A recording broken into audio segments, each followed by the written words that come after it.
தனுசு ராசியில் பிறந்த உங்களுக்கு இந்த வாரம் உங்களுடைய ப்ரொஃபஷன் எப்படி இருக்குது அப்படின்னு பார்க்குறோம்.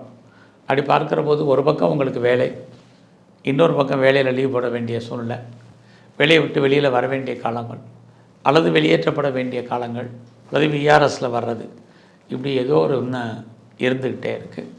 ஆகையினால வேலையை பொறுத்த வரைக்கும் கவனம். நீங்கள் எந்த சர்வீஸில் இருந்தாலும் சரி, நீங்கள் கவர்மெண்ட் சர்வீஸில் இருக்கேன், ப்ரைவேட் செக்டாரில் இருக்கேன், அல்லது எனி அதர் ரிப்பீட்டட் கன்சர்னில் இருக்கேன், எதில் வேணாலும் இருங்க. ஸோ உங்களுடைய ஜாபில், உங்களுடைய ப்ரொஃபஷனில், உங்களுடைய கெரியரில் இந்த வாரம் கவனம். இந்த வாரம் எதிர்பாராத டூர் அல்லது ட்ராவல் இருக்குது. அது மட்டுமல்ல, சுபகாரியங்கள், சுப நிகழ்ச்சிகள் குடும்பத்தில் இருக்குது. நீங்கள் அதில் பார்ட்டிசிபேட் பண்ணிங்க, கலந்து கொள்ளக்கூடிய வாய்ப்புகள் நிறைய உண்டு. உங்களை அறியாத மகிழ்ச்சி, சந்தோஷம் நிறைய இருக்குது. இந்த வாரத்தில் உங்களுடைய உழைப்பு மற்றவர்களாகவும் உங்களுக்கு பிரயோஜனம் இல்லை. பணம் பொருள் முடங்கி கொள்ள வேண்டிய காலகட்டங்கள். அதனால் அது விஷயத்தில் கவனம். உங்களுடைய எஜுகேஷன் நல்லா இருக்குது. இந்த வாரம் உங்களுடைய உற்பத்தி சார்ந்த துறைகளில் நீங்கள் எதாவது இருந்தீங்கன்னா கண்டிப்பாக உங்களுக்கு அதுக்கான சேல்ஸ் இருக்குது, ப்ராஃபிட் இருக்குது. மேனுஃபேக்சரிங் லைனில் இருக்கிறவங்களுக்கும் பரவாயில்ல. அம்மா இருக்காங்க அப்படிங்கிறவங்களுக்கு அம்மாவுடைய உடல் ஆரோக்கியத்தில் ரொம்ப பெரிய லெவலில் கவனம் செலுத்துங்க.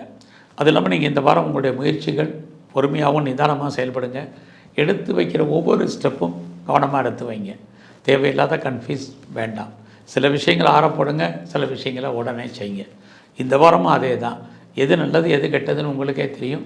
அதுக்கு தகுந்த டெசிஷன் நீங்கள் இந்த வாரம் எடுங்க. ஏன்னா 3ஆம் இடம் நீங்கள் எடுக்கக்கூடிய முடிவுகள். அங்கே சனி பகவான் ராகுவோட இருக்கார். ஆனால் அது விஷயத்தில் கவனம். சொந்த பிஸ்னஸ் அவ்வளோ தூரத்துக்கு சிறப்பாக இல்லை. பார்ட்னர்ஷிப்போடு பிஸ்னஸ் பண்ணிங்கன்னா நீங்களும் திருப்தியாக இல்லை, பார்ட்னரும் திருப்தியாக இல்லை. இதே தான் உங்களுடைய மேரிட்டல் லைஃப்பை பொறுத்த வரைக்கும். ஃபர்தராக நீங்கள் ஏதாவது ஹையர் எஜுகேஷன் பண்ணுறதா இருந்தால் பண்ணுங்கள். பாஸ்போர்ட், வீசா எதுவும் வந்துடுறதுனா வர்றதுக்கான வாய்ப்புகள் நிறையா இருக்குது.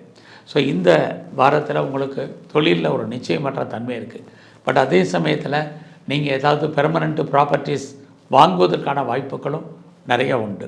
வீடு இது வரைக்கும் வாடகைக்கு போகாமல் இருக்கிறவங்களுக்கு வீடு வாடகைக்கு போகிறதுக்கான வாய்ப்புகளும் இந்த வாரம் இருக்குது. செகண்ட் மேரேஜ் யாரெல்லாம் ட்ரை பண்ணுறீங்களோ ட்ரை பண்ணுங்கள். ஃபர்தராக நீங்கள் கம்பெனி மாறணும், சுவிட்ச் ஓவர் ஆகணுங்கிறவங்க தாராளமாக மூவ் பண்ணுங்கள்.